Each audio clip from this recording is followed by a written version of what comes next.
I'd like to call the meeting to order. Please stand for the pledge. I pledge allegiance to the flag of the United States of America and to the republic for which it stands, one nation, under God, indivisible, with liberty and justice for all. Roll call, Trish. Mrs. Brew? Here. Mr. Kramer? Here. Mr. Menegini? Here. Mr. Marraro? Here. Mr. Pop? Here. Ray, don't forget to, sorry, Kenny, Ray, don't forget to record. Started it. We'll move on to the approval of the agenda. I make a motion to approve the agenda. Support. Who supported that? Was that Jeff? It would be Mr. Marraro. Okay. Mr. Kramer? Yes. Mr. Menegini? Yes. Mr. Marraro? Yes. Mr. Pop? Yes. Mrs. Brew? Yeah. We'll move on to the approval of the minutes of the regular meeting of August 31st, 2020. Do I have any questions? If not, I need a motion. I make a motion we approve the regular meeting, the minutes from regular meeting of August 31st, 2020. Support. Lee got that one. Mr. Menegini? Yes. Mr. Marraro? Yes. Mr. Pop? Yes. Mrs. Brew? Yes. Mr. Kramer? Yes. Move on to the approval of manifest 2020-18. Do you have any questions? What was that? Do you have any questions on the manifest? No, You're I've got breaking none for up, tonight. Candy.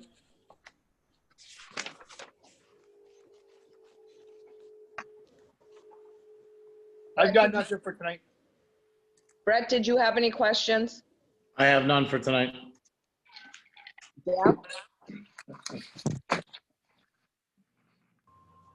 Jeff, you got any? Me? Yeah. Kenny, was that me? Yeah, I do, Madam Mayor. Thank you. Page 1, under admin, financial, legal. Card Concepts merchants charge card fees for the month of August, 8/33/09. It's a charge card for. No, I understand, right? Okay. So we are not passing through the charges to the end user then, correct? We are. We are, and it's still that high? Yes. Because I use the same service at my store, and it's a fraction of that. And I understand that the numbers are a lot different, but it just kind of surprised me that it's that high. Is Mary available? Mary is not. She's out of town. Oh, because she's the one that would know how much we collected on it. She has a report. I'll make sure that we give that again. That would be great, Ray. Just to double check, make sure that everything's in line. Yeah. It's interesting. The same thing, guys. Just a few line items under that. AT&T monthly charge City Hall fax line. Yes. We are a service provider for data. We have a requirement. There's a requirement with the elevator. Oh, with the elevator, and we can't do that through our broadband system? Well, we're trying to move that over. Both the fax line and we have a fax line and we have the elevator. We're trying to move that over. And we contracted with a company. We did that a number of months ago. And Otis we have to get with Otis, the elevator company, and this particular company. So we will be dropping that. It's just, we've got to get that straight. Yeah, that's $1,800 a year that we provide a service anyways. Why wouldn't we just put that in our pocket, right? Yeah, but there's some requirements. I understand. Yes, I do. Okay, thank you. Under building and grounds, right below that, page 1, energy control and design protection maintenance agreement. Can you refresh my memory on the 1191? Yeah, we have Energy Control and Design is the maintenance contractor for our City Hall HVAC system.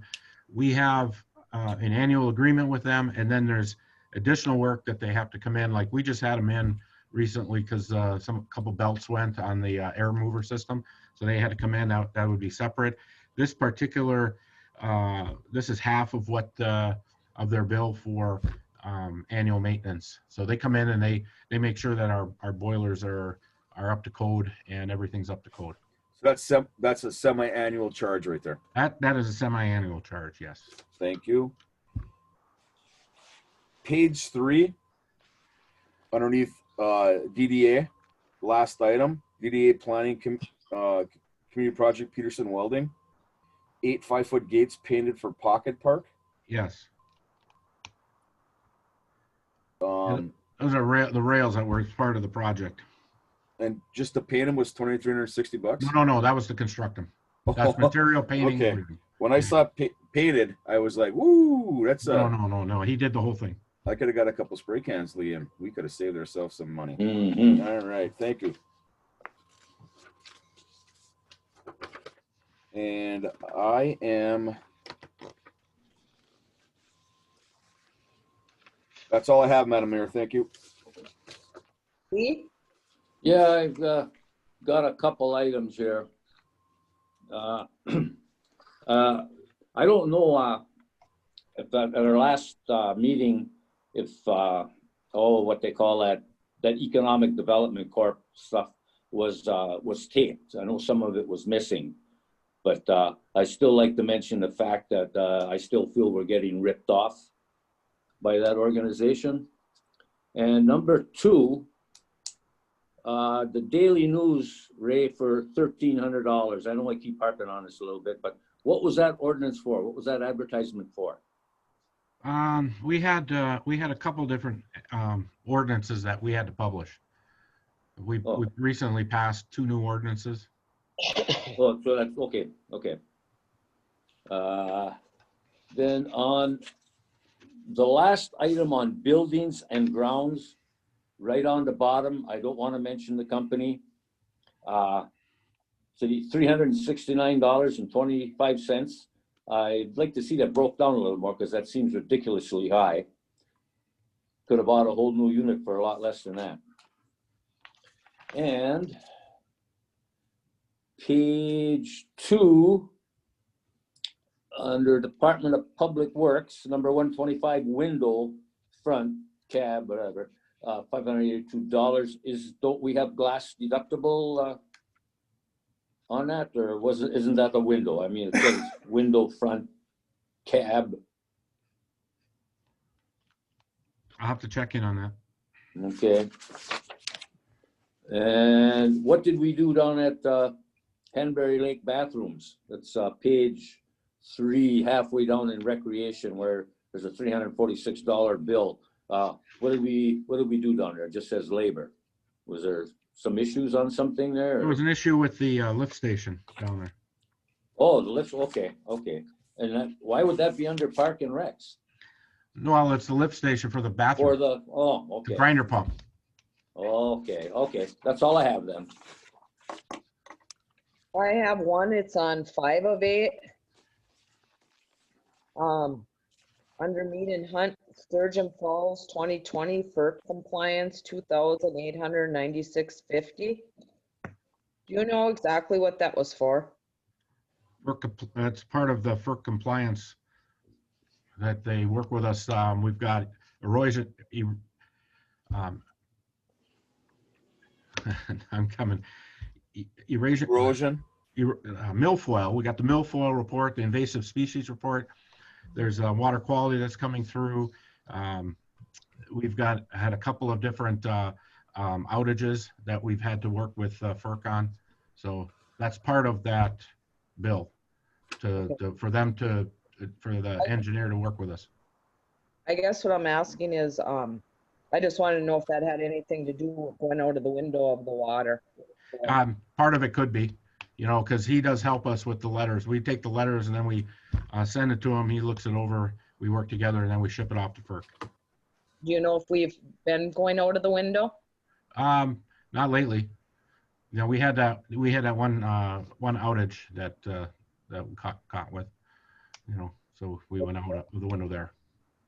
Was that it? I think that was it. Yeah. Okay. Because I just want to know when we're going out of the window, other than, especially if it ain't an outage. That's all I have.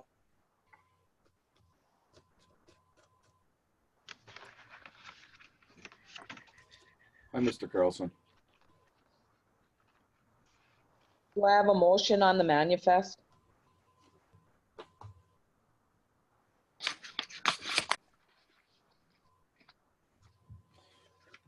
I make a motion to approval of manifest 2020-18 in an amount of $609,296.64 be approved. Support. Mr. Marrero, Yes. Mr. Pop, Yes. Mrs. Brew, Yes. Mr. Kramer, Yes. Mr. Menegini. Yes, except for the $2,000 to the Dickinson Area Economic Development, the city share.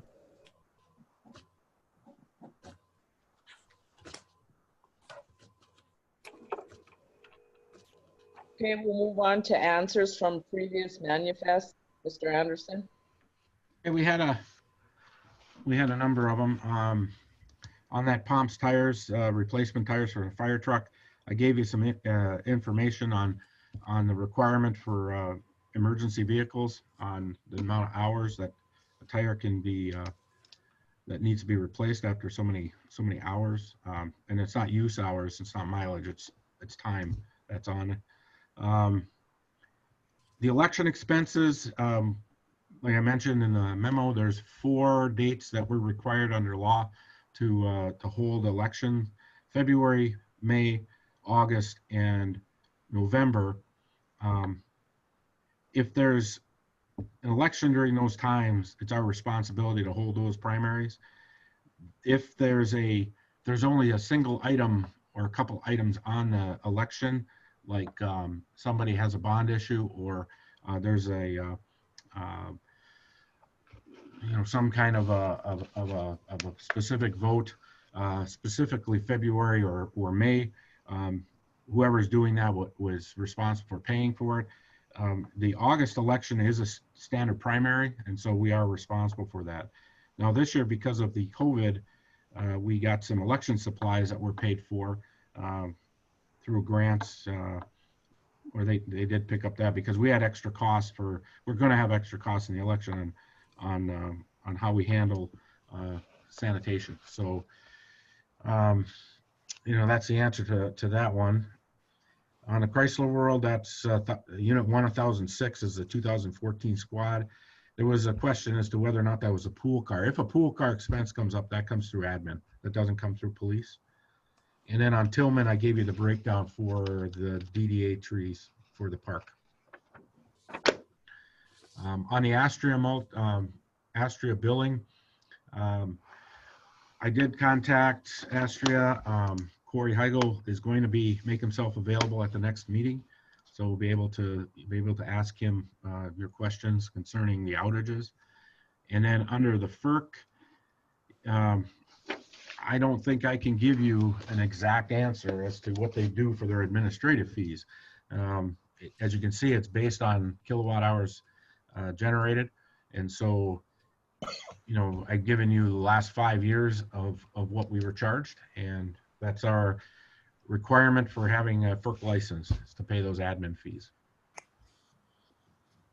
So that's my answers to last month meeting's questions. Thank you. Anyone wishing to address the council on an agenda item only will be unmuted and given an opportunity to make their comments. For participants on Zoom, you can use the raise your hand feature and the host will initiate the unmute. For telephone participants, hit 9 to initiate a request to speak. State your name and address for the records. Comments shall be limited to 3 minutes per person.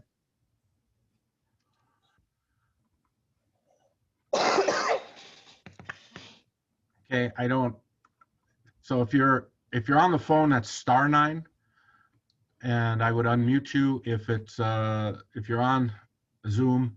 There's a raise your hand feature. So if you hit that, and I'll unmute you. And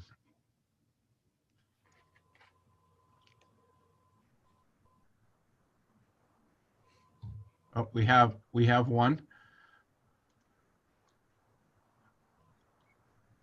Okay, go ahead. Hi, this is Joni Moore from Ottawa Innovations. I just wanted to make sure that this was the place in the meeting to speak about the public hearing for the adult use marijuana. Yes, we're going to be going into the public hearing right after this. Okay, is this the place where you want to hear from the public about? Well, we do have the ability for the public in the public hearing. Okay. Oh, okay. Well, then I'll just let you know that I'm the person from Ottawa Innovations who came and spoke to your council before and spoke about our company, Ottawa Innovations. And I just wanted to let you know that I'm here and I will be applying for an application if you do pass the ordinance. Okay. Thank you. I need a motion to go into public hearing. I'll make a motion, we go into public hearing. Support. Mr. Pop, Yes. Mrs. Rue, Yes. Mr. Kramer, Yes. Mr. Menegini, Yes. Mr. Marraro. Mr. Marraro,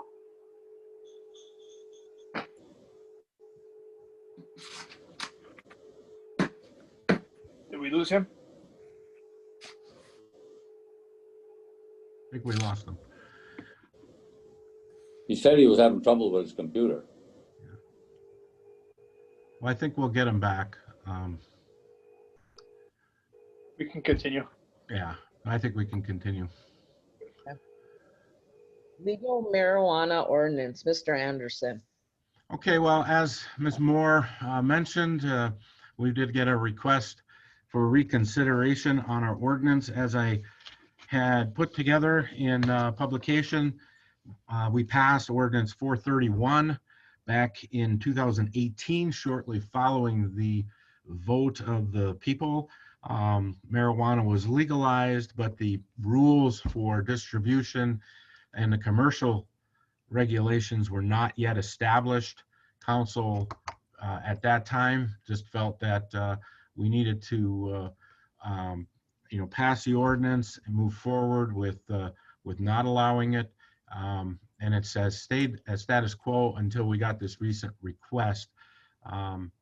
So if it's up to council, do you want me to have Ms. Moore, or you want Ms. Moore to again provide a presentation? And then we do have quite a few that are on tonight, and I'm sure are interested.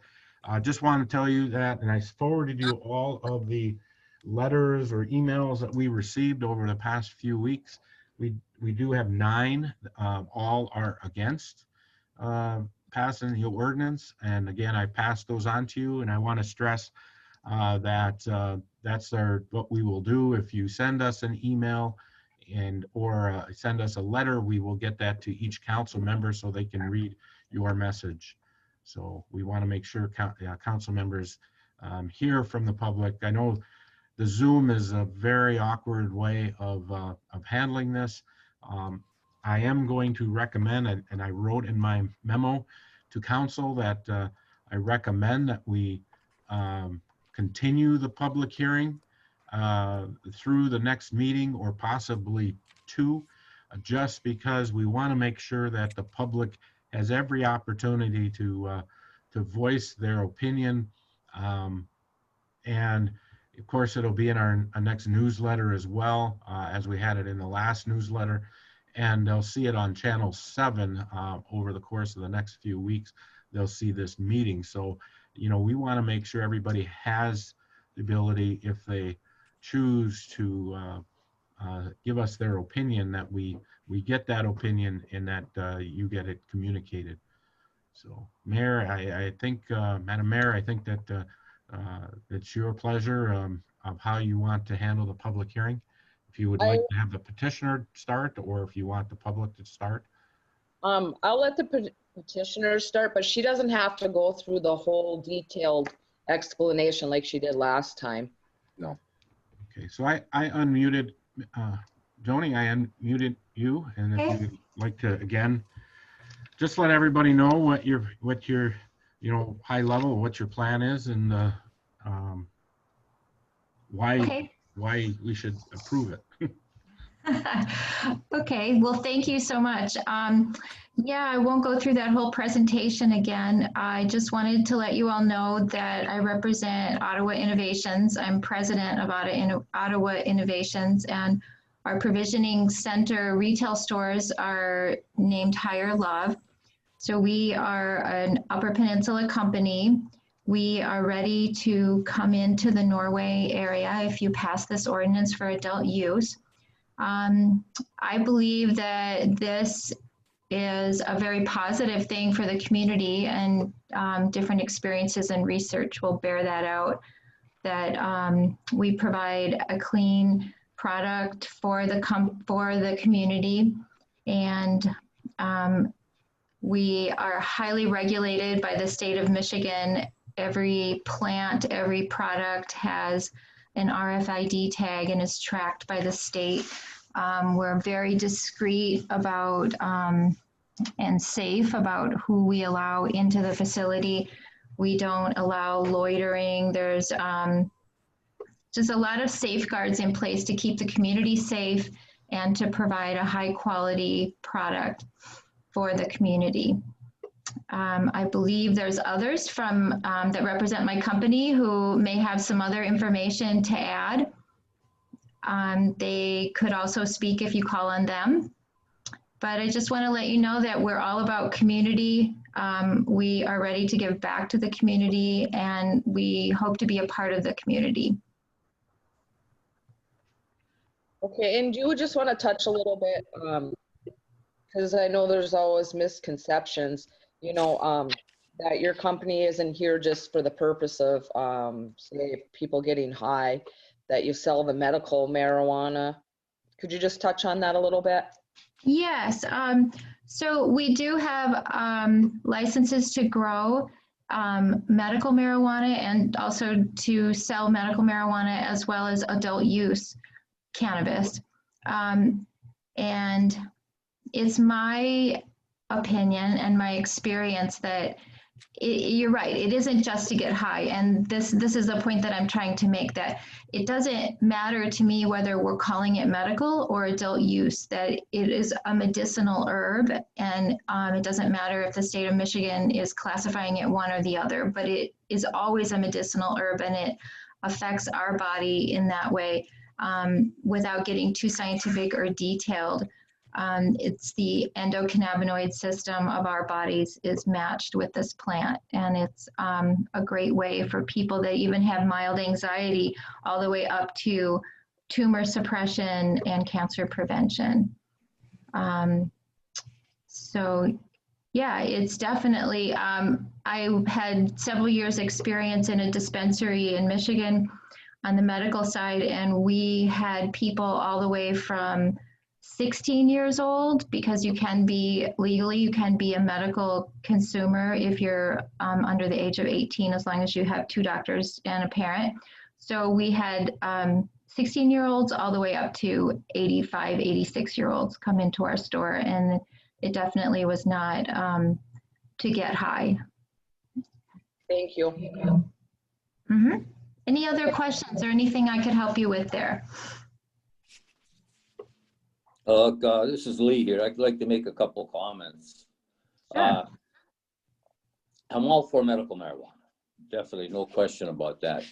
But the way we're running this now, it's so hard for old people, including myself, that aren't too computer friendly and would have issues that they can't really navigate through the process and let us know. Like I said, I'm on tonight because my wife got me in there. If it wasn't for that, I don't know where I'd be. But I think that's a big issue, that our older people older citizens, they can't do this computer stuff. And they don't even have a say outside of maybe calling the city hall or stopping off there. And just as a suggestion, a little food for thought, in our next electrical letter, and I mean everybody in the city of Norway gets the electric bill or utility bill, if we could just add a question on there and have a survey, yes, no, or indifferent.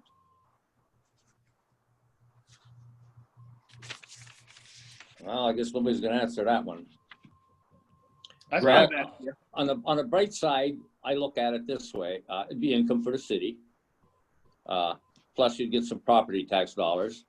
And I'm sick and tired, and I don't know where this came from, but I'm sick and tired of hearing that Norway is not business friendly. I've heard that for 20 years. What do you mean? Well, blah, blah, blah, blah, you know, and there's nothing that's concrete about that. And on the no side, really, adverse effects on social life, that's bad. I can see nothing good in that. And I don't believe the accuracy of all these surveys. I just don't. And on the bad side, again, it would be just one more reason for people to run to Iron Mountain, because they run up there for their groceries and everything else now. And this would be just, if we didn't have it, they'd run up there and spend more money. That's all. And Lee, we will look into the survey. I will get together with Ray and see if we can do anything with that. We That definitely shouldn't be can- too hard. We definitely can put a survey out in our newsletter coming out at the first week of October. It's very simple, yes or no. I mean, so it's a very simple. And I'll even come down and count them for you. You're on. If I might ask a question, Lee, what was your concern about the social life? You said that it would be bad for social life. Parents sitting home smoking pot with their 5-year-old grandkids around and 10-year-old grandkids. So you're concerned Even my about, own kids, as far as that goes. Well, they're old enough to do what they want now, but I just see on the back end of it, I can just see all kinds of issues, because right now, if you go up to the school, you can go in there and you can just about pick out the kids whose parents are home smoking that stuff or eating it, whatever they do with it nowadays. Any other questions? Candy, Madam Mayor, I think Lee makes good points. So does Joni. But from a practical standpoint, the state legalized it. It's here. To try to ignore that or to try to live in a bubble, I don't think really answers that question. Personally, I'm not a marijuana user in any way, shape, or form. That said, there's a lot of people in the town that are, and there's a lot of illegal growers in town that, you know, Lee and my fellow council members, we have trouble with. Property damage, smell, odor, crime. I think, again, I'm not ready to, you know, make a decision on this evening, but I think it definitely, at least we need to entertain further information gathering and have some hard conversations about some of these other issues that are popping up, because it's not going away. And this is highly regulated too. This isn't something that's just going to be a fly-by-night operation. I mean, And correct me if I'm wrong, Joni, you had said one time that, or your last presentation, that you would basically, these private growers, illegal growers, basically you would push them out of business because of your high quality product. Am I right on that? high quality product, yes. The other benefit to the community is that everything is so regulated that that there's no chance, if you know, like was just stated, it's already there, it's already in your community, and it's not being regulated. So anybody of any age can purchase it from those people, but that's not the case for us, because we are so highly regulated, and we know the rules and we follow the rules. Now, is it every year that you got to go up for recertification with your license? Yes, that's right. Yep, So every year. if we had issues in the first year, it would have to come back to council too, correct? That's correct. I'd also like to add that the tax dollars that will be coming into the community from this, we could use that in many different ways to help protect the kids, help educate the kids, put different programs in place. We just don't have to say, hey, great, we got an extra 60 grand a year from this. We could use that in some type of preventive education or other types of programs if there's a large concern with kids being exposed to it at a young age. Exactly. 15% of 10% of our profits come back to the community.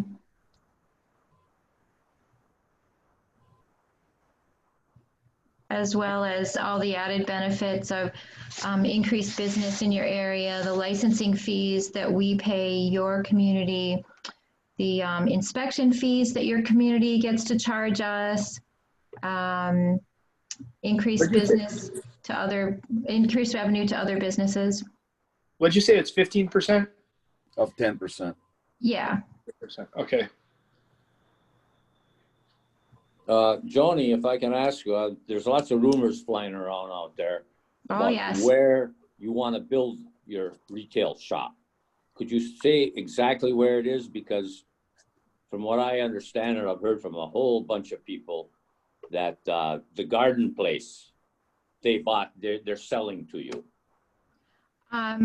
I can say that that's a false rumor, but I can't say, you know, I don't feel like it's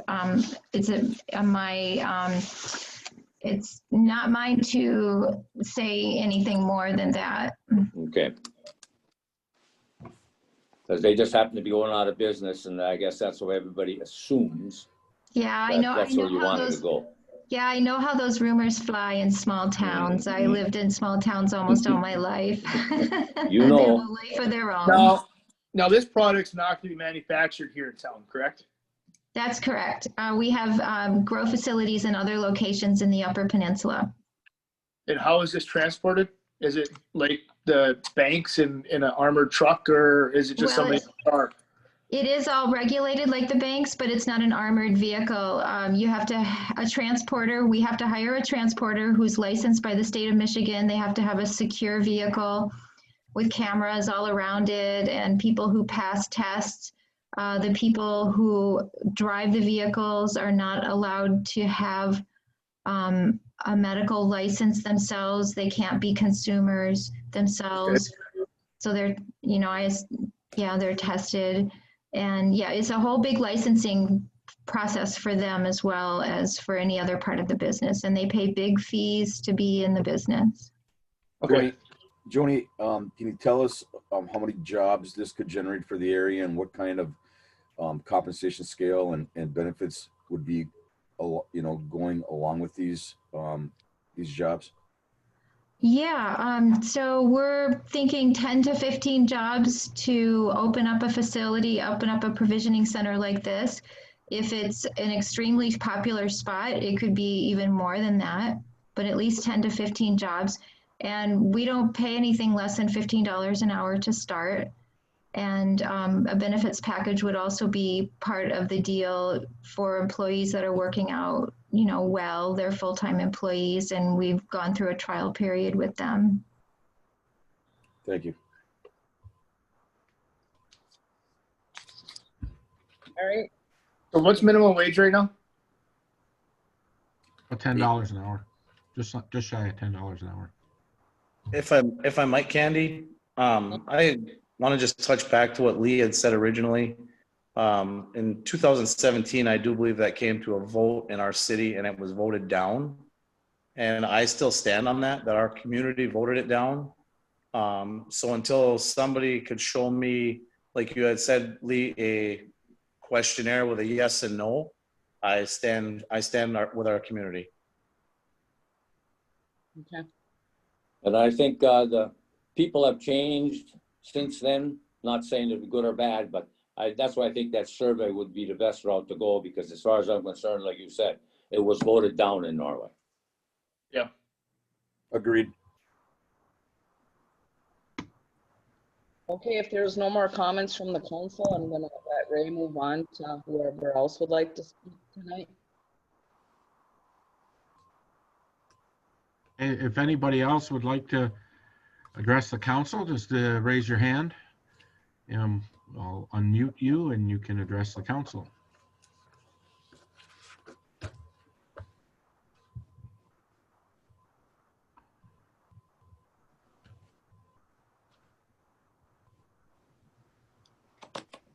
Okay, Madam Mayor, I don't see any hands being raised. Okay, I'd like to say one more thing, Candy. sure, go right ahead. To the few citizens that mailed in or called Ray complaining about this, thank you for offering your opinion. But the few people that just put down concerned citizen or no name, as far as I'm concerned, you have no say. I don't even know if you're a resident of the city of Norway if you don't have a name. Sorry, that's all. And then I just also wanna let the residents of Norway know this is gonna be continued talk. I wanna make sure, like Ray said, if you have any opinions, you wanna email, drop off a letter at City Hall, sign your name, like Lee said, sign your name and let us know how you feel, because this, this is important to the city, and, we're trying to make the best decisions for everybody here. So we need to hear from you guys. It's very important. Yeah, and I invite anybody to reach out to me personally, my business. Love to hear from you. Well, Madam Mayor, if I could, I would like to ask Mr. Carlson for continuing, should we continue the hearing, close the hearing, and just have it as an agenda item? What is your opinion? I do know that if we continue the hearing, then we don't have to republish. If we close the hearing, or if it goes too far, like I'm not sure we could continue the hearing for a whole month without republishing. So Is our next meeting 2 weeks? 2 weeks, yes, October 5th. I think unfortunately, I know that it's been a topic of discussion regarding the postings and regarding the costs associated with it. To make sure that everybody gets an opportunity to speak, if we are going to have another public hearing, unfortunately, I guess I would suggest and say that we should close this public hearing and repost it so that folks know that we are going to make this another topic and make this another agenda item with a public hearing again. I think that's the most prudent, safe thing to do. And also to make sure that it reaches as many people as possible. So then, I guess the recommendation is to close this public hearing. Then to follow up though, do we just schedule the next public hearing for the 19th of October to give time for survey? Or do you want to have one in 2 weeks, immediately in 2 weeks? Because we won't have the newsletter out, by the time we have the next meeting. It's going to come out after the next meeting. We'll have to go to the second meeting in October. Okay, so we'll republish for public hearing on October 19th. And make sure, I know you're gonna put the survey in there.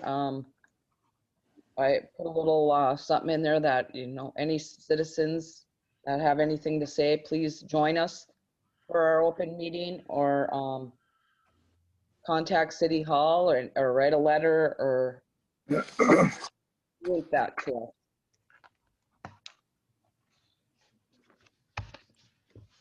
Okay, I make a motion to go out of public hearing. Support.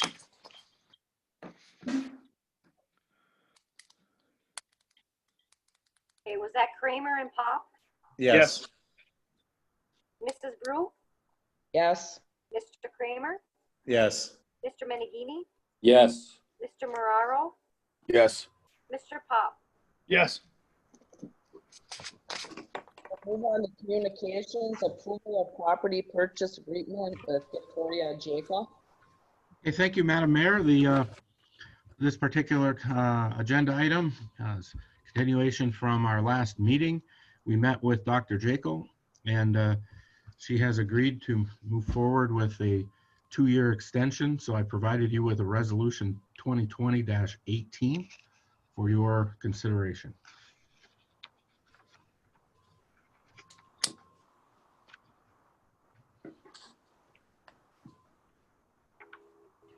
So I'll make the motion that resolution 2020-18 be approved.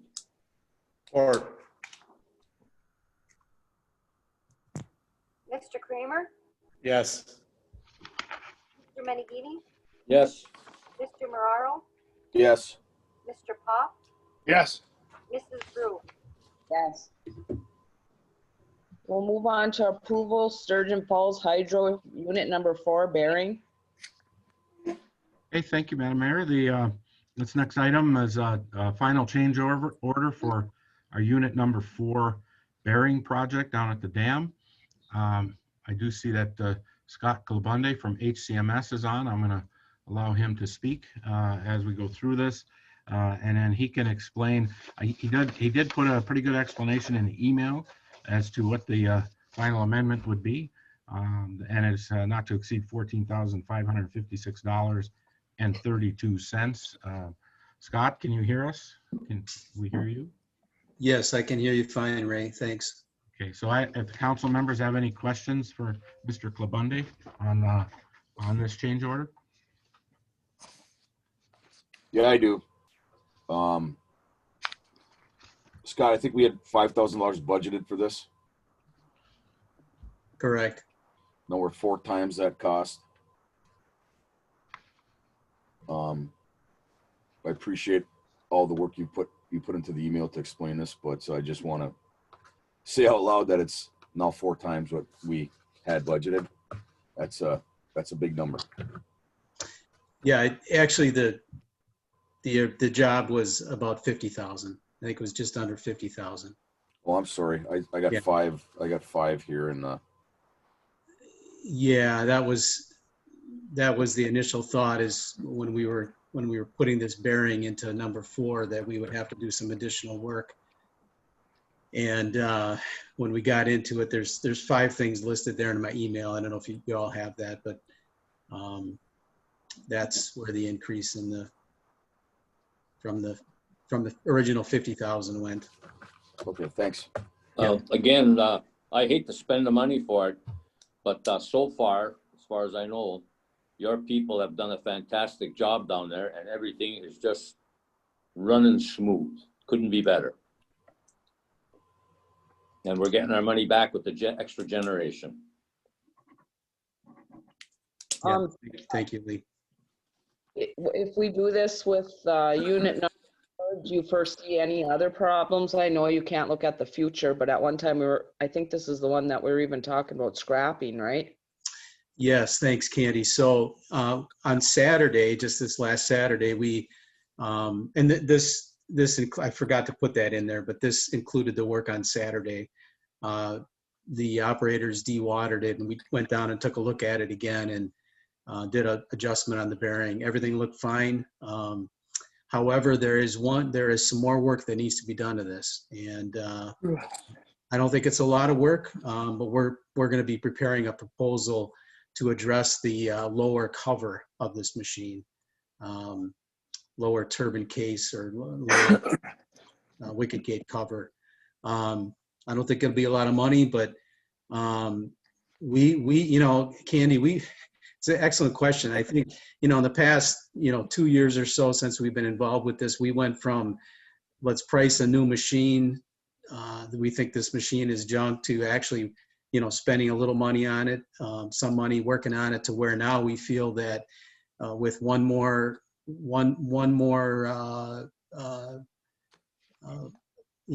go down there and working on it, you may have a machine that we feel is pretty reliable, actually. And if I remember right, when we were looking at a new machine, that's north of $250,000, to scrap it out and put something new in there. North of how much, Ray? It was north of $250,000.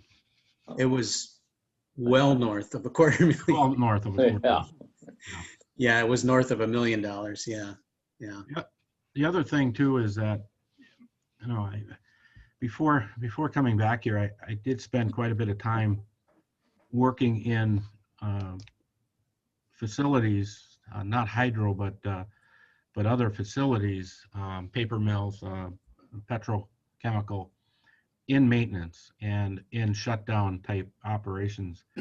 And when you get into maintenance, when you get into operating facilities, when you open something up, you know, you can price as best you can. Okay, we're going to estimate on historical what we need to work on. But when you open it up, you clean it up, and you finally look at it, you know, that's the time to fix things. And you just don't always know what additional work is going to pop up. And so I can appreciate, you know, looking at it as a percentage of growth, scope growth, but it's kind of a different animal, you know, because you're dealing with something you can't always see. Now, hopefully we have, and as we go along here, we have better records to know during certain time periods how our equipment's going to look when you open it up, so you don't have surprises. But we've had surprises lately, and that's I think we're fortunate, you know, to have Scott and HCMS on board because of his knowledge, and he can estimate some of this ahead of time. But again, as we open it up, we just don't know on some cases. Scott. Back to Scott. Lee. Go ahead, Candy. Scott, what does that wood bearing look like when you open that up? Oh, it's okay. So the wood bearing, yeah, now it's back to lignavita. I mean, it's barely even. I mean, that wood bearing will last, you know, 30 years, 40 years. There's absolutely no issues with that. Just to take a step back, you recall this was the unit that you went ahead and agreed to put some instrumentation on, some vibration instrumentation right on the cover itself down in the turbine bay. That's been very successful. I mean, it tripped offline before we had another catastrophic failure. We have now put this bearing in. You know, it's like I said, we've got one more. There's actually one more thing that we need to do. We feel we need to do, and it's rebush the lower cover and rebush it concentric with the top cover. And I don't think it's going to be that expensive. And I think you're going to have a unit that is with the right maintenance on it, which Hagee and his team are, you know, prepared to do. I think it's going to be reliable. And then another thing, just to remind everybody too, this unit number 4, we don't use this all the time, right? Yes and no. So here's what's going to happen with that. Another very good question. The reason that you need to be interested in this one is because it's more efficient than the horizontals, and you know, it's similar to Unit 3. What's going to happen, and I don't know if it's going to be this coming summer, but you're going to get into a lower flow period, and where you can't run the horizontals just simply because the flows are, and we'll get there. And these are the 2 machines, 3 and 4, that you want to be running. So you want to be prepared for that. Now, we have historically not put the hours on this machine because of its gearing. It's a high-speed gearbox. And so it has historically, and does historically have a higher maintenance tolerance. You know, we have to spend more time to make sure it's running correctly. So we have historically put less hours. Now, depending on how we move forward with our maintenance plan, you know, that could change. So to answer your question, Candy, I think we had about 40% on this machine at one time. I know we only used it about 40% of the time. Okay. Yeah, I know you all, you know, we've talked about head gates, you know, having better, you know, safe head gates. Unit 4 is the unit that you put those first new steel head gates on. That would give you the ability to, you know, quickly dewater, make an adjustment, you know, kind of maintenance that this machine really needs to see on a regular basis. So, you know, it's all heading in the direction of, you know, having a plant that you can have a high, you know, high confidence, you know, high reliability so that, you know, when you're budgeting energy revenue, you know, you can count on these machines. You know, one of the things Scott's doing is he's taking a look back in the past 10 years just to try to, we'll be talking more about this, but just to try to get a sense for, you know, you've been up and down on your energy revenue, and it hasn't been because of water, you know, it's because of machines that haven't been performing like they should. So, you know, this is another step in the direction of you know, we're talking about guaranteed energy revenue. You know, when you got a plant that you can count on with equipment that's reliable, being maintained properly, it should give you all a very good feeling. Yeah, back to, you know, Lee's comment, Candy's comment, agree with both of them. I think Scott and his company are doing a great job. But this unit has this, the reason I brought up what I brought up, Scott, is this unit has been the redheaded stepchild of our system. And I just want to make sure that if we approve additional money to do this, that you're at a very high comfort level that the worst is behind us and we're going to have a reliable unit in unit number 4. Yeah, and like I said, there's one more change that we need to do, and it's make these 2 covers concentric to each other, rebush the bottom cover, and once we do that, I think you're going to be, that'll be the answer to your question there. Thank you. I got the one more question, Scott. I don't know if this was mentioned in the proposal here, or if it was under some of the comments that Ray had made earlier for for the council people. Originally, when I was down there the other day with you, we were looking at the Babbitt bearing, and you said you didn't know why the grooves were in that one.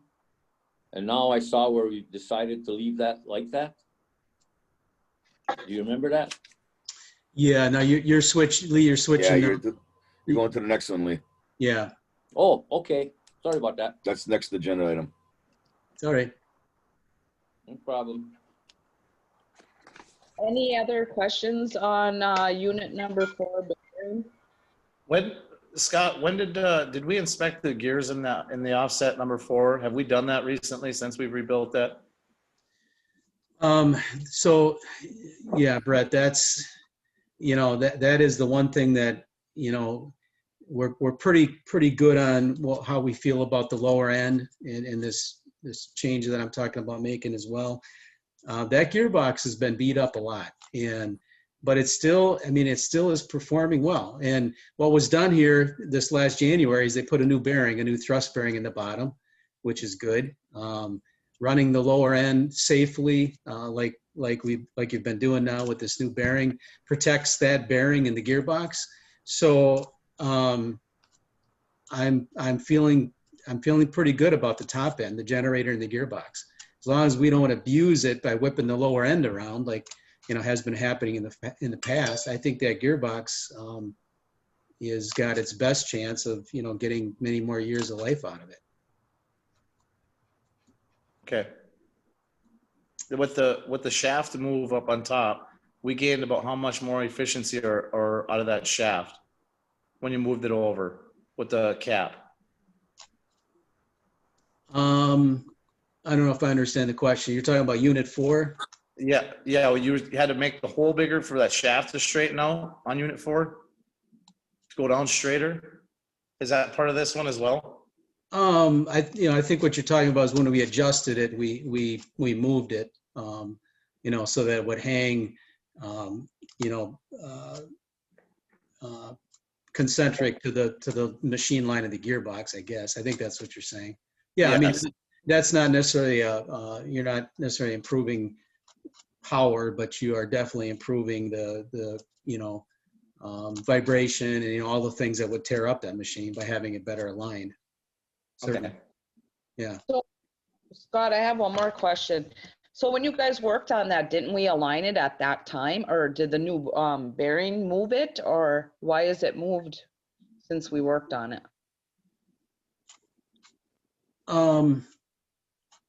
I guess I'm not sure I understand the question, but, you know, that machine basically, the thrust bearing, it's hanging from the thrust bearing. So, you know, typically when you align it, you want it to you want it to rest where the thrust bearing wants it to be, and you move your lower guide bearing blocks to accommodate where it wants to hang from the top. So I don't know if we moved it that much. I mean, we just adjusted the bearing, the lower guide bearing. That's all we did Okay. as far as alignment goes. Any other questions? If not, do I have a motion?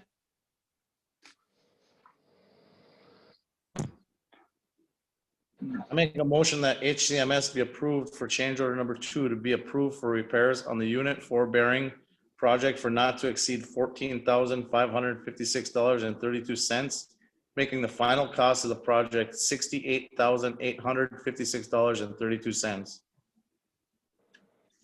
All support. Mr. Menegini, Yes. Mr. Marraro, Yes. Mr. Pop, Yes. Mrs. Brew, Yes. Mr. Kramer. Yes. We'll move on to approval Sturgeon Falls Hydro Unit number 1 repairs. I can maybe just turn this right back over to Mr. Klabunde. We started talking a little bit about the shaft journal, and Scott, where are we at with that now? We have a proposal to machine that in place for $91,000. So Right. So when we were commissioning, or when we had the unit tore apart, a year or so ago, we knew that the bearings were needed to be rebabbited, but we did not expose we didn't pull them out and take a look at the journals, the shaft journals that they made to. When we did that, we found that the surface of these journals is considered unacceptable for a new babbitt. So we are proposing to bring in a company called In Place Machining from Milwaukee. This is something that they do across the country. We worked with these folks before. They have a machine that will fit around these journals and machine these journals to a finish, a surface finish, a micro-inch surface finish that is acceptable for the babbitt to mate to. So this involves lifting the rotor and the stator. The stator is fixed. Rotor and stator have to be lifted together to a point to where we can get this machine, enough clearance for this machine to do the machine work. Scott, the babbitt replacement is how much? The babbitt is part of the original scope. So that's the babbitt material itself. That was part of it's not included in this scope here. It was I understand. How much is it? Is it about 45,000 to rebabbitt those? Okay, 45 grand. Downtime to rebabbitt was what? 3 weeks. 3 weeks. So what would be your guesstimate total cost to the city when Unit 1's down? Adding the lost revenue plus the 45,000. I mean, that question, it depends on what kind of water you have to run it. I mean, average flow. I mean, that machine, I got my calculator here. If you had water to run that machine, I mean, that machine is worth,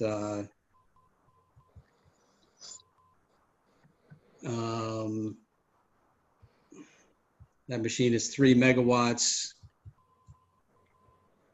And yeah, that machine is worth about $10,000 a day on your, if you're selling it retail on your, you have different tiers of revenue. If you're above your capacity or your demand rather on your transmission, on your load rather, then you're looking at, running the numbers again,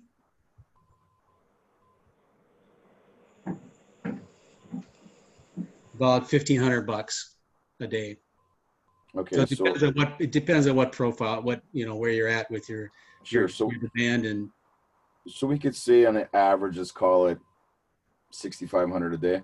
Fair. Okay, sure. All right, 6,500 a day, 7 days a week. It's 45,000 times 3, 135 grand plus the 45,000 for the Babbitts is $180,000 in revenue. You're asking us to spend half that on a bet they don't go bad.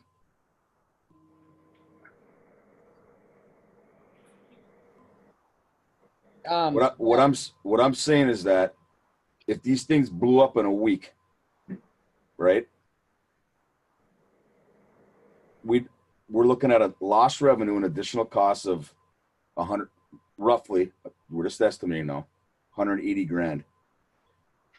When we talked about it at the dam last week when we did our tour, Scott, you said it could last 20 years. It could go bad in 2 weeks. Your words? The existing arrangement, yes. If you're going to place new Babbitt on these shafts, no one is going to warranty that to last, at all. Right. Right. So we're going to take the risk on $45,000 worth of Babbitts, and downtime of roughly 145,000 if it happens to replace them. 3 weeks time. So again, I'm just putting the numbers out there. All I'm trying to tell my fellow council members is that for $91,138.50, we're going to get a warranty on the Babbitts. Of what? Yeah, I'm sorry, I missed that in this. It's 2 years, but 2 years. 2 years. But here's the thing: everyone will tell you that if you're going to have problems with this thing, you're going to know when you put it back in service within the first day. You're going to know. But anyway, there is a 2-year warranty on it. Yes. All I'm saying is that's a big number. A big number. $91,138.50. Sure, and this machine is your workhorse. This machine is 3 megawatts. It's close to half the capacity of the plant. This machine's got to work. It's got to be 100% reliable.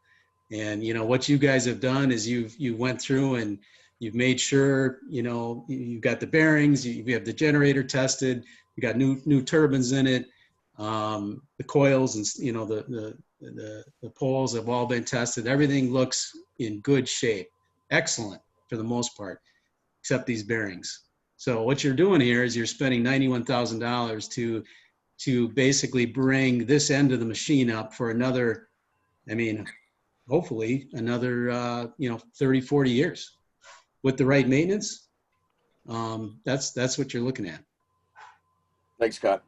Yeah. How long do we know them grooves have been in there? Now, are you talking about the oil grooves in the bottom of the Babbitt halves? No, I'm talking those are the ones I was talking about.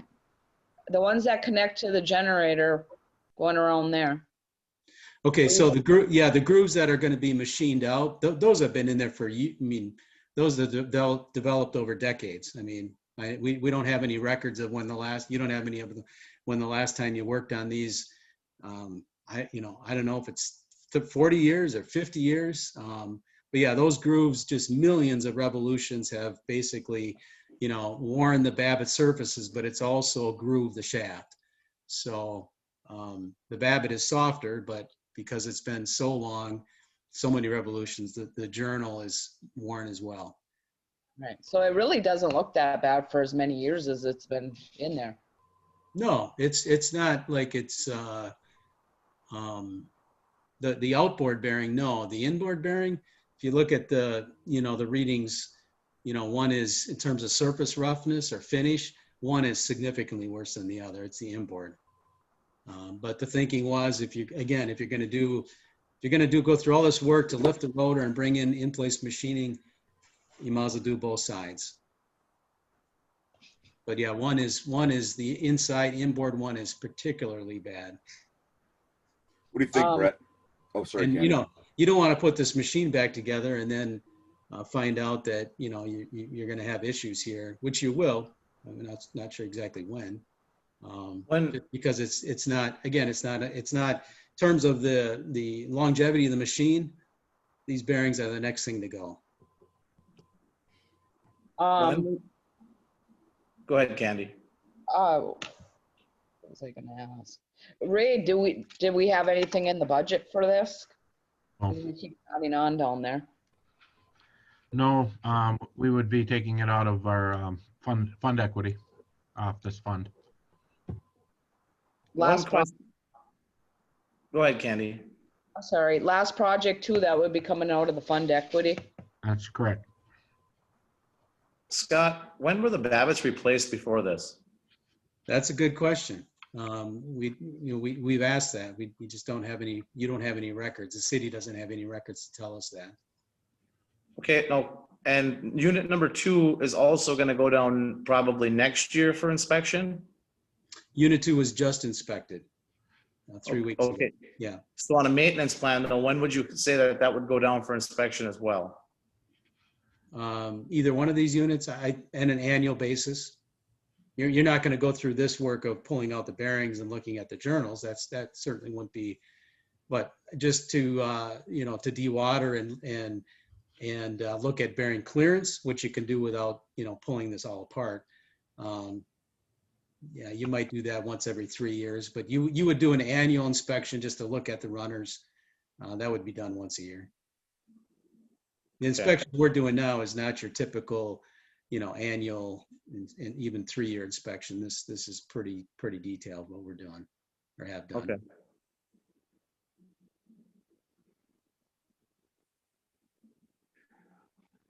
Is there any other questions?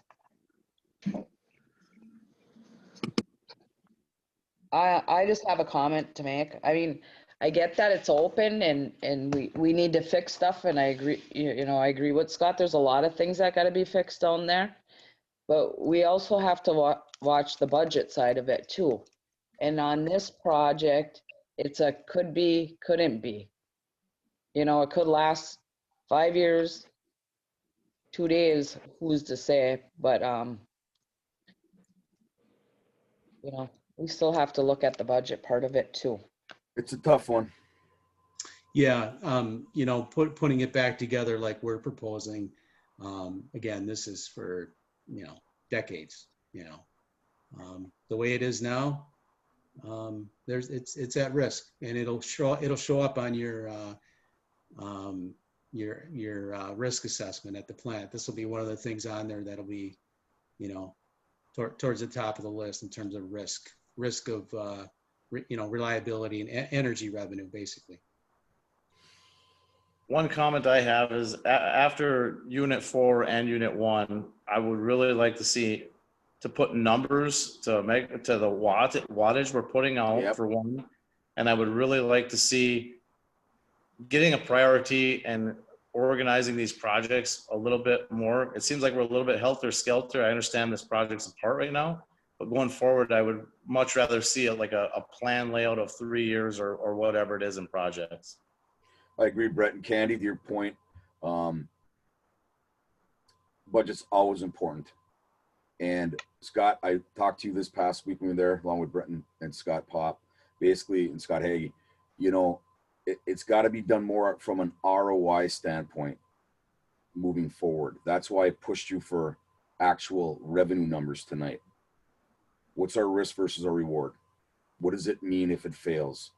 Once again, to invest $90,000 to save 180 is probably a good investment. But if we had a risk assessment that says, like to Candy's point, if it's not 2 days, is it 2 years? You understand where we're coming from? Yeah, absolutely. And just to go back to your assessment there, if you put this back together and these bearings, this inboard bearing, the one that's in the worst shape, failed, you're looking at a lot longer lost energy window than 3 weeks. By the time you get mobilized and get in here and start tearing this machine apart like we've got it today, you're probably looking at at least 60 days from start to finish. Well, that's a much bigger number. Yes. Yeah. I mean, when I said 3 weeks, if I might have not said it clearly, but that's the lead time, just simply to get these Babbitt halves to the shop and back again. Start to finish, If you had this machine go down because of a bearing failure, because of this surface issue, journal issue, yeah, you'd be down for 60 days. And Okay. yeah, depending on where your water is and how you're selling your energy, yeah, it's a totally different picture. 3 times that much or 4 times that much. And we could monitor it and put it in the budget for next year. But you're talking about more downtime, right? Yep. Yes, we are. And obviously they have to tear it apart to be at a cost. They got it where they need it right now. Exactly. Just to mobilize, how much would that cost if something did happen to it? For us, you're there now. yeah.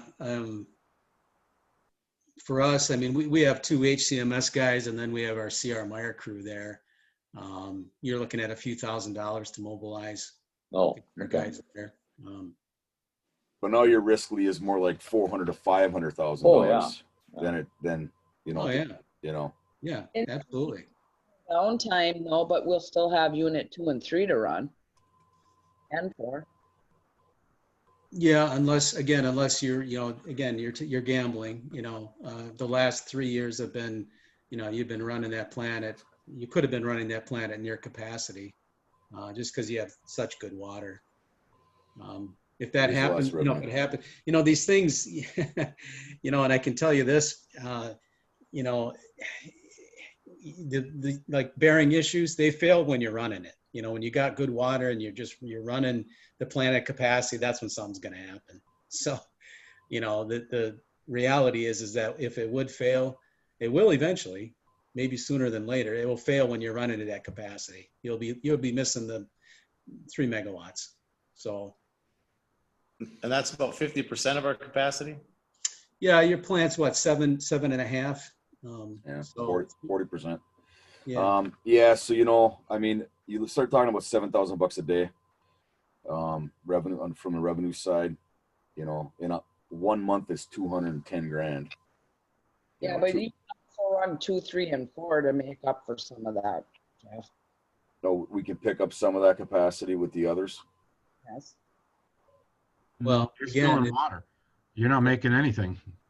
I mean, if you're running all 4 machines, like what Scott's saying, if you're running all 4 machines and the bearing goes, You're now we're losing the opening money. gates and you're spilling water. I mean, you're just lost 3 megawatts. You're not picking up any extra generation. Now, if we shut it down, like what we want to do is when we can run 3 machines, 2, 3, and 4, and take 1 out of service without spilling water because we have lower water. That's when we need to go through and do all of our maintenance on number 1, because then we're not losing any generation. Yeah. And in the winter time would be the best, but then I suppose Get winter expense. it doesn't matter.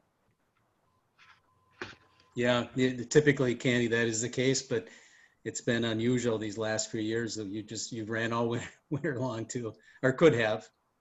Plus, it will cost more for them to come in the winter because we'd have to heat it up and have heat and things. Yeah, we typically would be doing this in August. That's typically when we'd have our low water. Yeah, and Right. as far as the budget is concerned, I don't know if Scott Hagee's on, but he had, Ray, I don't know if he had talked to you, but he had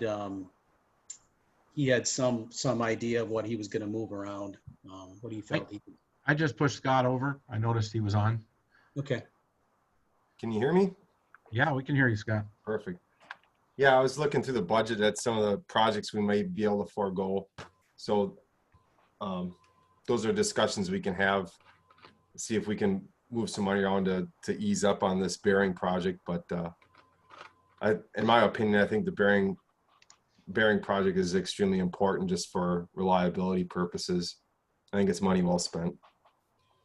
Scott, hear you loud and clear, but you got to kind of throw some numbers on some of those other projects that are going to get pushed back. Because if it's 10 grand, it's one thing. If it's 50 grand, it's another thing. Because we have to decide, we have to vote tonight on this. And okay, I think there's anywhere between 75 and $100,000 we can forego this budget cycle yet.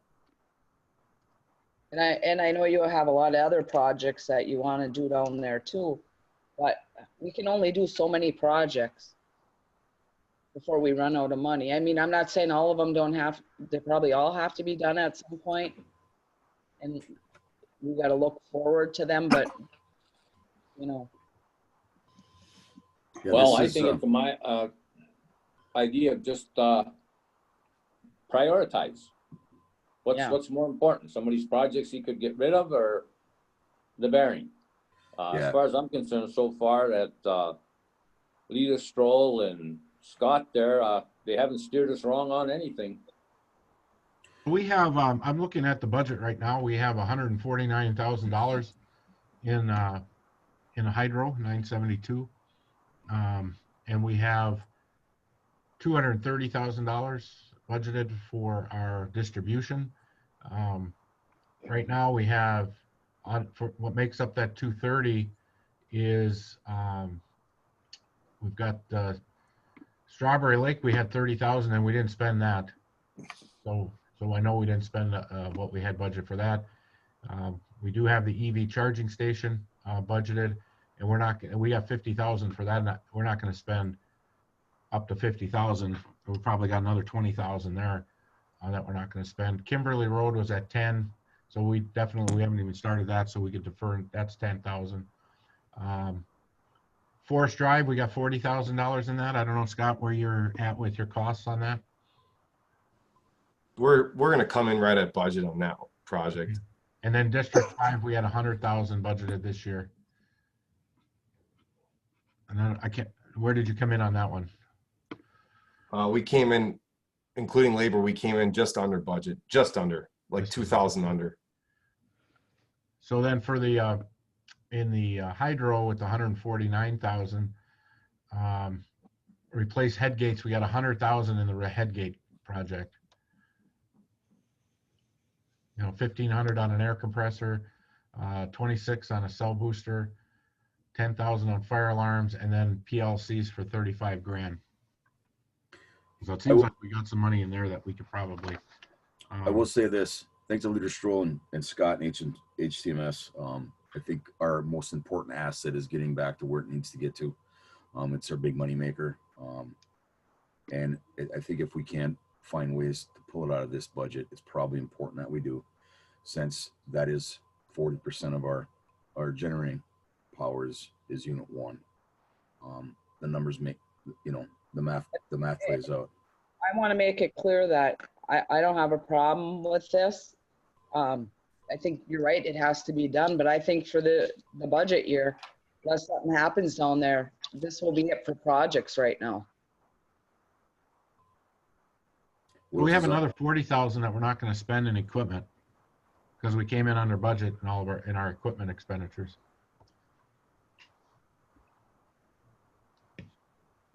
Okay. Anything else? Anybody? Yeah, this is Scott again. For HCMS, I mean, our job is really quite simple. I mean, the number one goal we have is to get this plant, have you get the city a plant that has the highest reliability factor possible. And what that'll mean for you is guaranteed revenue. And, nothing could be better than that. To go to the bank saying, look, we are going to be able to generate this much next year. Why? Because we're going to have all the equipment running. That's simple for us. And this is part of that. Do I have Scott, a more? Oh, go ahead, Lee. One last question, Mrs. Mayor. What could possibly go wrong, or what could they possibly find when they go and grind these journals down? I mean, is there anything else that they could discover that would be bad news, or no? No, I can't imagine. I mean, this is a very straightforward, this is something that they do in place on site. It's not possible to remove this. No, I mean, we've been all over that machine. We just have, as my letter indicates, we've just, inspected it again after we were all over it for, both of these horizontal machines. the reliability factor on these machines is going to be very high. And, you know, and again, what Scott and I are in the process of doing, we're going to take a peek back at the last, 10 years, look at the water, look at what you missed, just to give you a sense for the value of having your reliable plan. You probably don't want to know the number that you've missed out in terms of the water you've had. That if you had your equipment running, say at a 95% reliability factor, that's where you're going to be. There's nothing. I think there's nothing better than for you folks to be able to say, look, when you go through your budget cycle, to say, look, we are going to have this money available to us. Why? Because our plant is running at the kind of reliability that's going to guarantee us this money. So that's what's, Yes, Madam Mayor, I'll motion that the Sturgeon Falls Hydro Unit Number 1 shaft journal repairs be approved for a cost of not to exceed $91,138.50 to contractor HCMS. Support.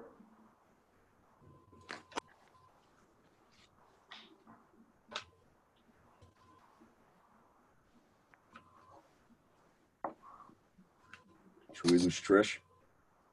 Yeah, I just noticed that. Okay, I'll go ahead and call roll. I'm not sure where she went.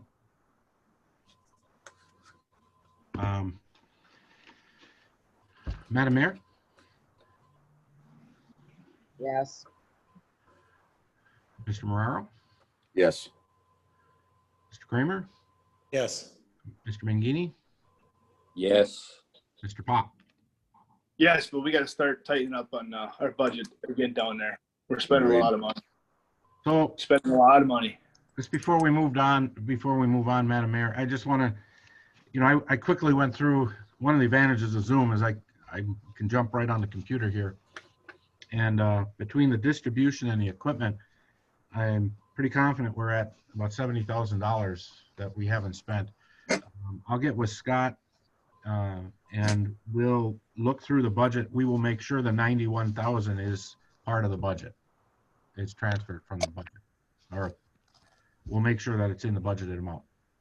So that'd be great. we're very confident we can do that. All right, we'll move on to approval 2020 local paving order number 2. Okay, so based on the last project or the last meeting, council wanted to have Trisha's back here. Okay. Anyway, I put all the streets in. We got a change order for all the streets that we requested. The total final price is $936,273. The change order will be for $172,170.50, and that's slightly over our budget. And as Mr. Mangini had mentioned early on, the funding for this project, majority of this does come, or a good chunk of this comes from the electric fund on a transfer, and also we are using major and local street funds to do this work. So it's a combination of the three. Ray, could you actually get the actual figures for that? I think we had 600,000 from the electric. Yes. Okay. Ray, what was our original budget? The original budget was like 875, I think. So we're like about 60,000 over. Yeah, we're about 60,000 over. It's just that, like we mentioned during the other discussions, that our paving, the footages are way over what we estimated that we would get for this number. We're getting a great price. Yeah, we are getting an outstanding price. I haven't heard any pricing on any other projects in the area as lucrative as this one. So I think it was a good idea to catch some of these. Now, if people don't know or haven't heard, the projects will be Norway Hill, Main Street, we call it Norway Hill, up through 15th Avenue. There's another project that's a federal aid that'll take off from 15th Avenue and head out past Perney Lane. That one may start, I doubt if it'll start this fall, but for sure next spring. We're going to do the north end of Perney Lane from the last cut line below, south of Warner Lane, and take that all the way to Boundary Line. We're also going to do Summit from Swede Lane all the way over to Valley View. We're going to take Curry from the last cut line from the last project and take that all the way to its end. And then we're going to, and Keweenaw Street, the one way around the north side of the tank. That road is just about gone. So I think that was a really good move to suggest that one. And then we're going to also catch the rest of Walnut Street. We did one block during the water and sewer project, the 500 block. We're going to do the 600 block, which is the 6th Avenue to the highway, and then we're going to take from 5th Avenue south and around the corner to Chestnut. The school. Yeah. So that's a There's a ton that's a heavily used road. A lot of footage. I have a motion. Yeah, I motion that the 2020 local pavement project change order number 2 be approved for a tobacco construction for $172,170.50 for a total project cost not to exceed $936,273. Support.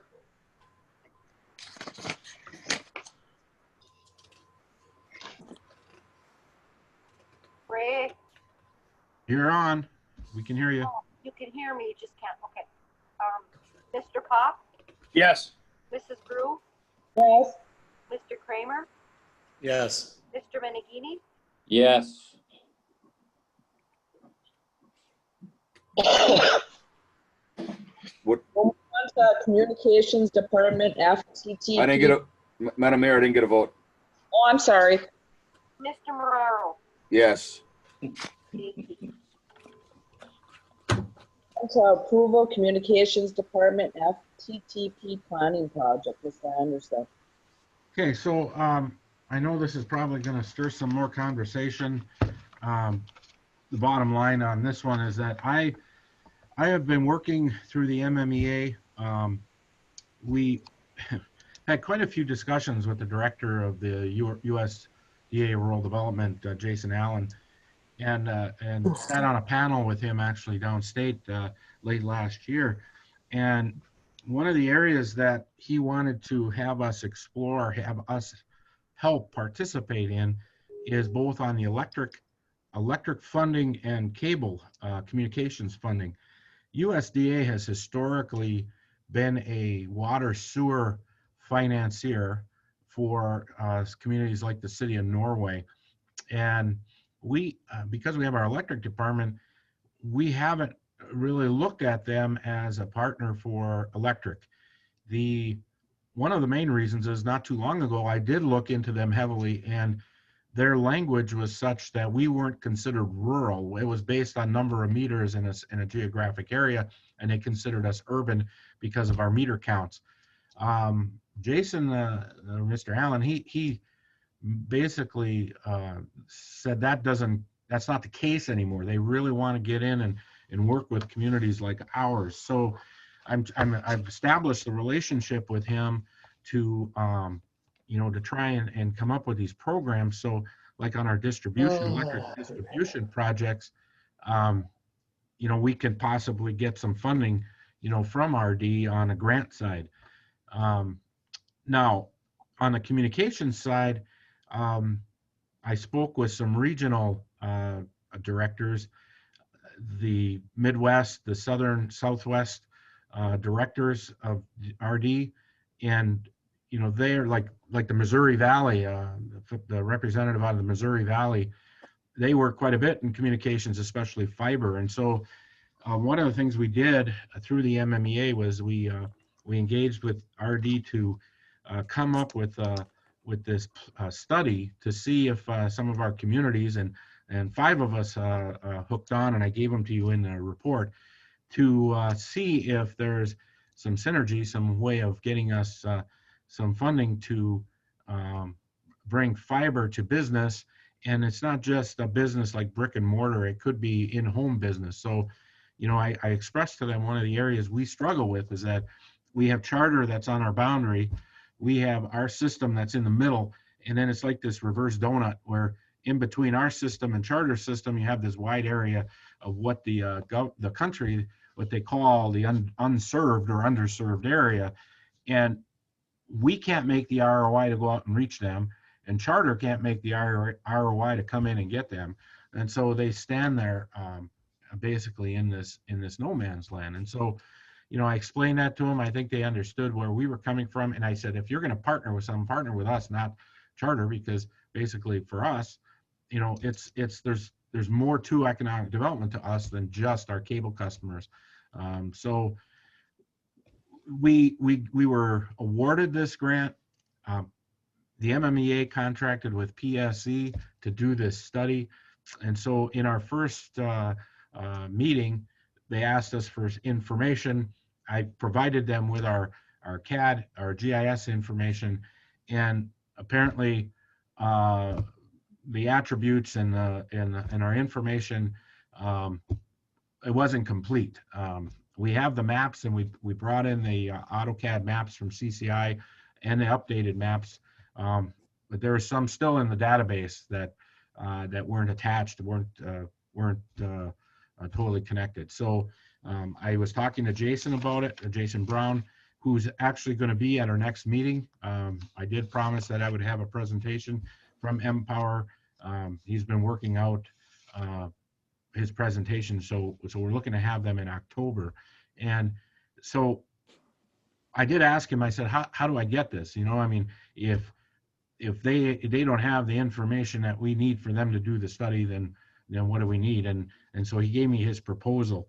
I know in talking with Councilmember Marrero, he definitely has background in this area and has concerns about what they really do need and not.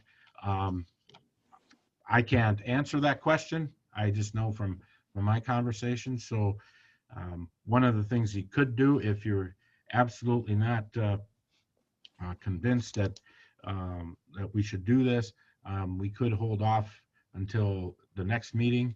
I'm not sure that PSE really needs this. I mean, I did send them what we have, so I'm still waiting to hear back from them on exactly what we're not gonna, you know, what we're not gonna have. We do a weekly Friday teleconference, and I'm not sure why they picked Friday. That's not a good day for teleconference, but that's the day we usually have a communications with them. And so, you know, we could possibly hold this off until Jason's here too, and he can further explain it. But so he did give me a proposal for a price not to exceed $2,300. Candy, you're on mute.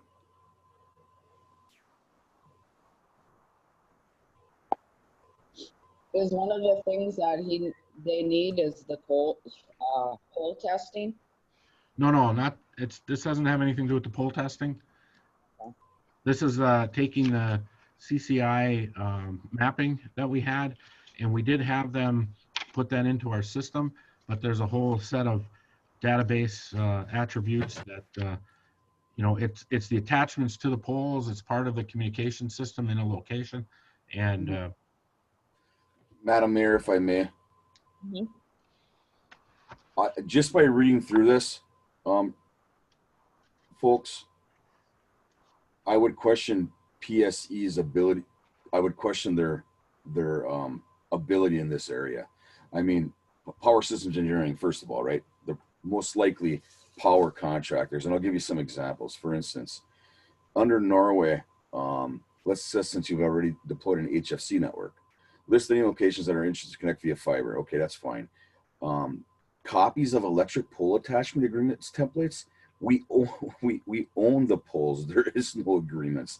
We're not dealing with power companies in Norway. We are the power company in Norway. That's a huge red flag to me. You know, experience and thoughts of placing fiber in power space, a big no-no, a huge no-no. Once again, very dangerous to do that. As far as percentage of pole replacements might be expected to accommodate a new attachment, well, if you're going to run fiber, you would detach your coax.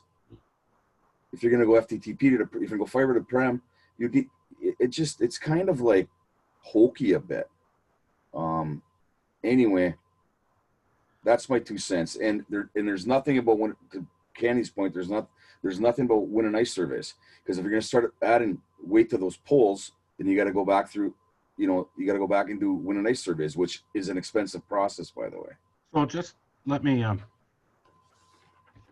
couple things. Number one is most of these communities that they're dealing with, they don't own their own electric. Okay, so they are dealing with electric companies. Now, number two is on our franchising. The state of Michigan does not recognize the city of Norway cohabitatedly as cable and electric. They are separate. So our cable company has to have a franchise agreement with our electric company and with the city.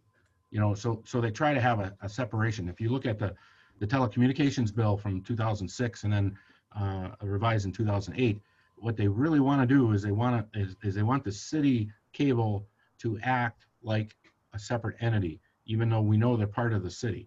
And so we do that. We try to work within those parameters. To me, and I've been doing a number of these, the basic advantage we have is to work with, it's not PSE, it's USDA. And what we want to do is we want to go through this. This grant is funded by USDA. All right, so this is the only cost that has come up so far. If we decide not to do this, it's fine, we'll move on. We don't have another cost, so we're not paying PSE. But what we want to do is we want to leverage out of this report so that I can go to USDA and I could say, hey, we want to reach out to these areas. We want to, whether it's our banks or our industrial park or maybe some new businesses, that there's some grant money that's available through this. So a lot of times there's this stepping stone, so you do this work with them and then you're eligible for the next step. So I don't disagree at all with what Councilmember Moraro is putting out there. But sometimes you grin it and you say, okay, and you work through it with them so that you get the final product, let them go off, and then you can work with USDA. Because that's what I really want to do, is I want to work with Jason and his group because we got a great relationship going, and I think that there's some advantages there. There's some opportunities for some of our, not only cable, this will help him out with the cable side, but electric is, I think, a really a big area that we could possibly get into down in the future and get some grant money in here, similar to what we've done with water and sewer. So I would agree with that side of it, Ray. But from a telecommunications side, I ain't buying. I don't see the big need for fiber to the prem anywhere in Norway. I'm not saying there's not a 1Z, 2Z, 3Z, 4Z that we could provide to a business. But I do truly believe with our HFC network and taking care of our HFC network the way we should be taking care of it, we can handle those needs of those customers. That said, I do understand the other side, what you're saying with the USDA relationship and future grant monies. Obviously, free money is always of interest to me. What I'm trying to position, I think that PSE is coming in and USDA is coming in just like everybody across the country. I mean, one of the biggest shams out there you listen to these advertisements for 5G. 5G is the very few locations with 5G, and 5G isn't going to be in our community for a long time. I mean, they're not in Marquette, they're not in they're not up here yet, and they're going to go there first. So, they're already advertising. So everybody thinks they need 5G. It's the same thing with fiber. Everybody thinks they need fiber. I went through this back in 2010, we did the upgrade on our cable system, and that was a big push. Well, we should do fiber to the home. Well, when you looked at what our residents really needed, you need fiber to the home. You need a good solid coax system, that was reliable. You needed your plant to have a certain frequency to get up to 870 or higher to 1 gig. That's what we need. And I think what I'm going to do in this program is they're talking fiber. I'm going to talk either a blend or coax and say, look, a lot of what people up here can do is with copper, or maybe we have a hybrid. Maybe there comes maybe there's a wireless component that we could use to catch, some new customers. I don't know. Possibly. Yeah. I think, like we talked about in budgets, it's more important, I think, to look at node size, fiber deeper into the plant. You can have some direct fiber connections that way, but you can definitely increase your bandwidth and your service stability through smaller node size, which is Sure. much more economical than starting to run fiber, back I'm to not a town. big fiber fan. I mean, don't get me wrong. I think in certain areas it's necessary, but I think I'm just trying to reach out, figure out how we can. I understand, and I respect what you're doing. I really do. So if you turn this down, my suggestion maybe is that you table it for the next meeting. Jason's going to be here. And you can ask him some of those questions on the Empower side, because some of this has some components of what he's doing with our GIS. Any other questions? Is there a motion? I'll make a motion to table it till Jason is present at the meeting. Support. Mrs. Brew, Hang on, when we have a table motion, can we have the specific date for the next Yeah. specific meeting? October 5th. October 5th, I'm sorry. Thank you, Mr. Kramer. Support.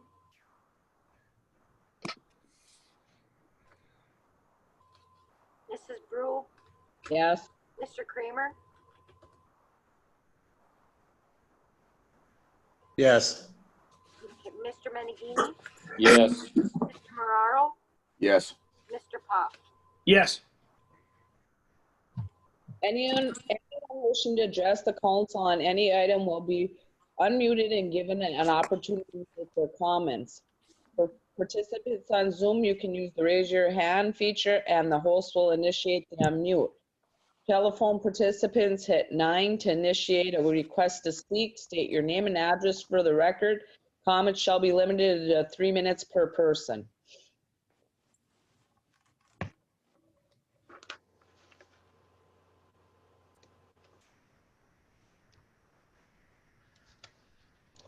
Okay, I don't have anybody that's raising their hand.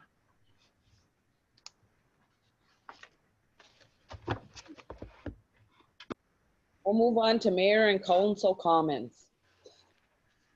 Jeff? I'd just like to thank Ray for all the hard work with the street proposals. Scott for all the hard work with the dam. I think even though we have to ask you guys some tough questions sometimes, you're coming through and getting us the answers and things we need to hear, so we can work through it together as a council and get these very important projects done for the city of Norway. And I would like to reiterate Lee's point, what Ray said, for all the folks that are kind of a little bit down on the dam for some of the past things that had happened down there. These street projects are a direct result of our wonderful hydro dam. Thank you, Madam Mayor. Scott? I'd just like to say that, like I said, when we talked about putting more money into it, taking the money away from the budget, we are spending a lot of money on this dam, and I really truly believe that it's going to have to come to a stop until next year, or because I have a feeling there's going to be something coming out of this that we're going to have to put more money into it. I hope that it doesn't happen, but we really got to start watching what we're spending down there. I know it's going in the right direction, but we don't know if this is going to be a permanent thing that it's going to fix, or if it could still go. It's just a lot of uncertainties, and that concerns me a little bit. But we just really got to start watching what we're spending. That's all I got.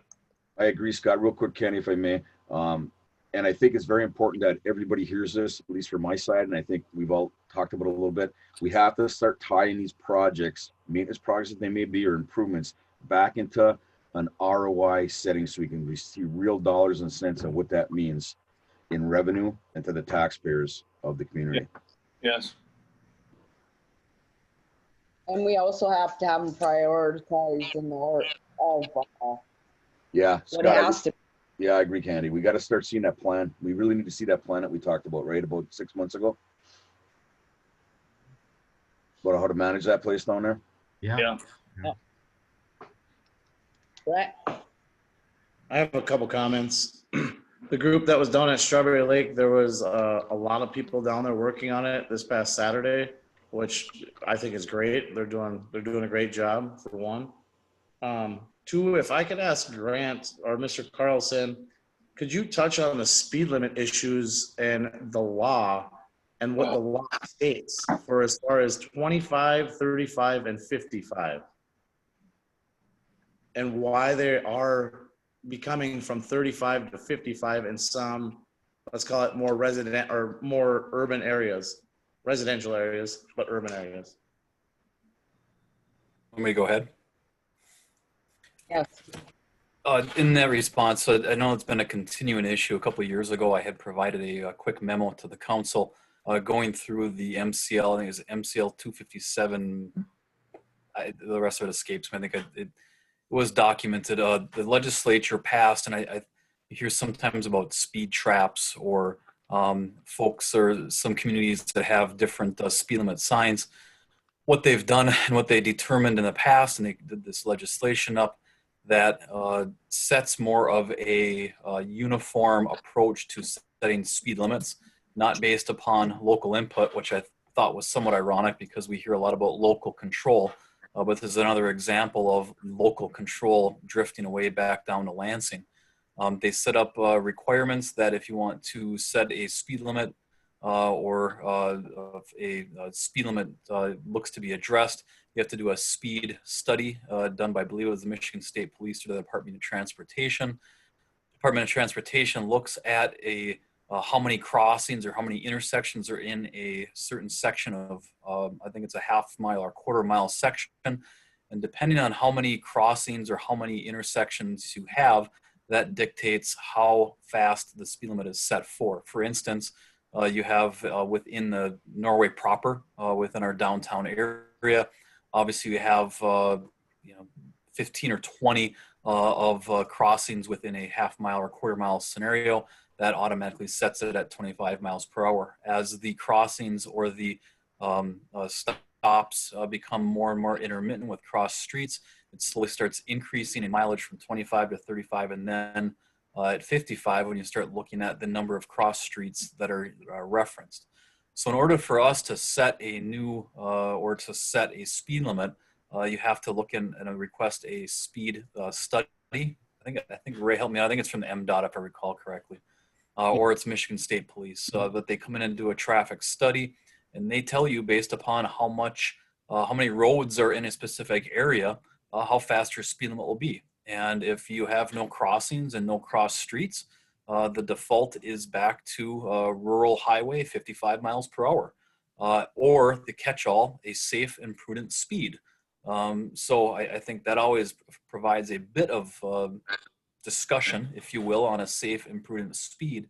But it's based upon legislation and it's based upon a formula that they came up with. I have spoken, I think this came up a couple of years ago. I think Ray and I reached out to, I think it was then perhaps Representative McBroom. But I think we have had some discussions and at least tried to have some reach out on this issue, because you have rural areas like us that frankly, it sometimes results in some absurd results because we don't have the density like they do down in the Detroit area or Grand Rapids or some of the bigger cities. So it is all based on legislation. Which comes from the state. Correct. And it's designed for uniformity across the state. Of course, up here, it's just a bit different than it is in the, it references specific subdivisions. If it's a subdivision, the default is 25 miles per hour. We don't generally have subdivisions like they do in the greater cities areas downstate. So it defaults back to street crossings, if I remember correctly. And driveways as well. Street crossings there are per certain amount of distance. And when they look at the rural routes, like Kimberly Road or Summit or Valley View or Boundary Line, they look at drive accesses as well, drive entrances. But we don't have enough. When we looked at what the standard says for certain levels, there's not enough, the properties are too big actually. So there's limits the number of drive entrances, and it raises the speed limit in those areas. And have we had these tests done in certain areas, Mr. Anderson? Well, we've had many speed tests done on US 2 and US 8. When we do a speed study, it's actually Michigan State Police comes in, and then they use a formula for the 85th percentile. And I have yet to see a speed limit go down because of a speed study. What they do is, on this particular legislation, it's not so much the speed study as it is, they look at the road and they look at how many driveways you have, how many streets you have, and that's the basis for the study. It's not a speed study like what the speed of traffic is. It's actually the construction or how many drives are on that route. That's where it takes it out of our hands to set a speed limit. Very, very much so. I know the police chief and I have talked at length, and Grant we've talked at length. Yeah, we definitely got some concerns. MCL 257.627. But short of a change at the Michigan Assembly, Grant, there's nothing we can do at the local level. Chief Schaefer and I have discussed this at length, as well as Chief Mattson up in Iron Mountain. The discussions have been held locally to try to address some of these issues. And I think the legislatures are aware of it. There has been some attempts to address this, but it is a legislative Michigan compiled law. So short answer is no. Short answer is no. Thank you. Thank you, Mr. Carlson. Thank you, Grant. Candy, real quick, guys, I forgot one thing I wanted to bring up before we go to Lee. I was asked by the city manager 3-4 months ago to remove a sign based off a complaint at the entrance of Railroad Avenue off of US 2 heading back towards Main Street. And based off that complaint, I did remove the sign. That said, I noticed, Mr. Carlson, there's still some signage up certain areas in town that also failed to meet said ordinance. And I'm wondering what, if anything, we're doing about that.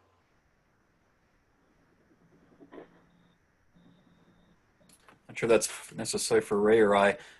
My job as your city attorney and ultimately prosecutor as well is to simply enforce ordinances and what's been provided to me by way of complaint or by criminal investigation or police report. I'm not aware off the top of my head, and I also, frankly, don't go looking for them. Sure, of course. Of any off-site business signs. I think I know which one you're referencing as a concern, I think. And we can chat more about it later. I generally not inclined to speak about it publicly because I just, whatever comes to me, I enforce it appropriately and enforce the ordinance as best I can. Ray, what do you need me to do then? Well, I think we should have a conversation with Grant. And then I think what I do is I look at the ordinance and I address it.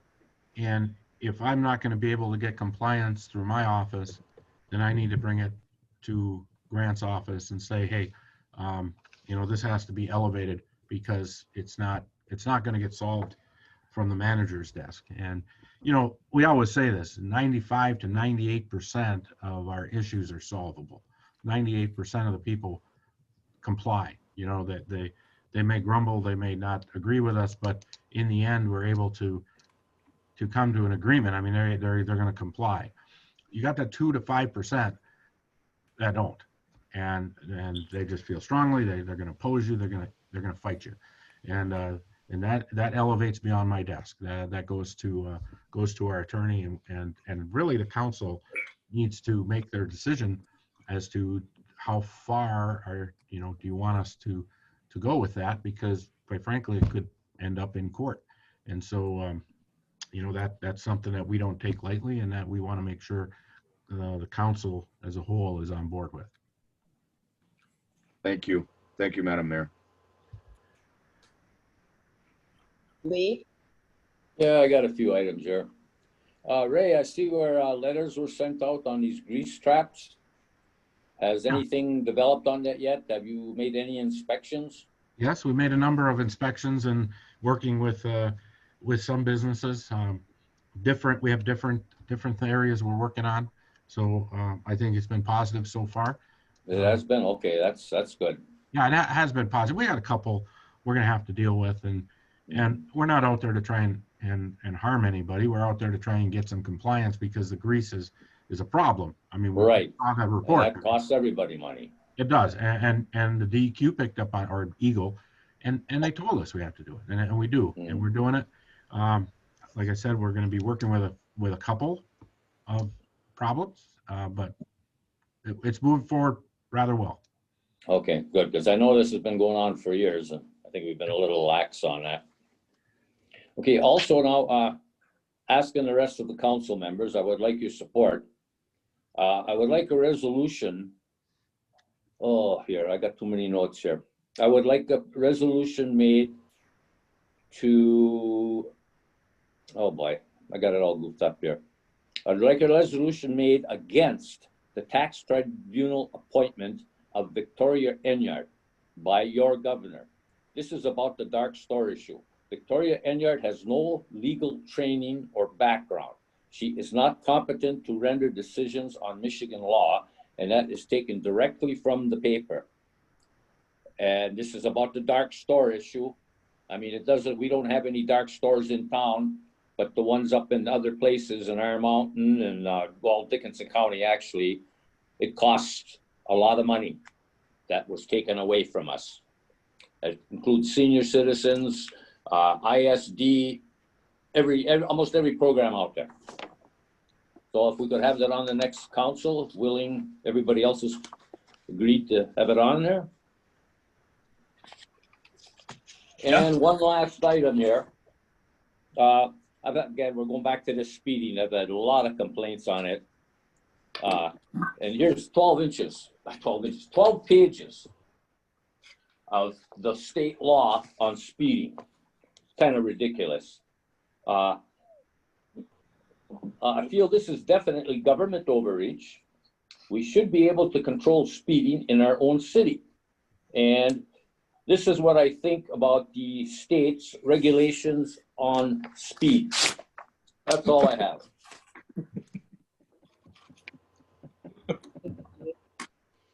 I just want to say thank you to the people that went and worked down at Strawberry Lake. We needed some work done down there, and we got a great bunch of volunteers that volunteered to come in and fix up the park for everybody in the community. And Ray, we can talk about his resolution later this week or whatever. We can get For together. the tax tribunal? Yes. Yeah, I actually can get a copy from Escanaba. So Okay. I'll be able to get one. All right. That's all I have. Mr. Anderson? I want to thank everybody that, like you mentioned Strawberry Lake a couple times, that, you get people to come in and do that. That's tremendous. It helps us out so much. Just like we had a small crew go in and they worked hard, very hard, cleaning up the old Jake Mangini building that's still left over on Chestnut. They did a lot of work over there, and I think that was very well appreciated for Carol Sundstrom and her group. I think that was, I just want to recognize her and her group for doing that. On the flip side, I'm going to make this public. We again got attacked at Strawberry Lake in the bathroom. Not sure why they feel they need to deal with human waste the way they do. But I sent out, and you can tell me if you want me to change it, but I sent out a decree earlier this week or late last week to start locking the bathrooms between 6 and 6:30. We watched the cameras. The cameras are good for the outside, but it was really hard to pinpoint going in and out of the bathroom. We noticed that after 6 to 6:30, the activity around the building was not by parents and kids, parents with kids. It wasn't walkers. It was the kids milling around, the ones that we've had some issues with. So I made that decree. Again, I can change that if council wants me to change it, but that's just, I don't know. It's just saddening and infuriating that we have to deal with some of that situation. So. Are you keeping it open till dark? It's starting to get dark about that time. We noticed it's like 7 Yeah. o'clock. So, you know, so we looked at the video to see if we saw, you know, more senior adults going in and out of the building or utilizing the bathroom, and we didn't. We noticed that the Knights Kingdom was used up until about that time, and so that's why I picked 6 to 6:30 and have them start locking the bathrooms up, because it actually was hit. We figure it was hit around 8 o'clock. So we know. I mean, we know it's there. It's unfortunate. So, but I don't want to diminish all the great things that the people come out to do. I'm working again with the trail group on some more work that they're starting. I don't know. They don't ever end their their energy. So it's really appreciated. That's all I have, Madam Mayor. Grant? Don't know if it really needs to be said, but I'll echo Mr. Anderson's comments. I spoke with Mr. Anderson and Chief Schaefer, and hopefully some of the high schoolers are on the call. I don't know if they are or not. I don't see the attendees. I'm starting to have the kids attend, but I would reiterate the same. These young folks that are doing this damage and undoing some of the hard work of the volunteers and the city personnel, and destroying city property. If you get caught, and we will do everything we can to catch you, and we will prosecute you, and we will collect damages for the cost of repairs. And if they are minors, I will do everything I can to collect it from the parents. So I hope that this comes to an end once and for all. It's getting a little bit ridiculous hearing it over and over again. But I've spoken with the chief, and this is going to be a priority to try to get this under control and not continue to have these types of reports made back to council and to the community from Mr. Anderson. That's all I have. Thank you, Grant. Do I have a motion to adjourn? Make motion to adjourn. Support. Mr. Kramer, Yes. Mr. Menegini, Yes. Mr. Marraro, Yes. Mr. Pop, Yes. Mrs. Brew. Yes. Meeting adjourned. See you guys. Good luck. Friday.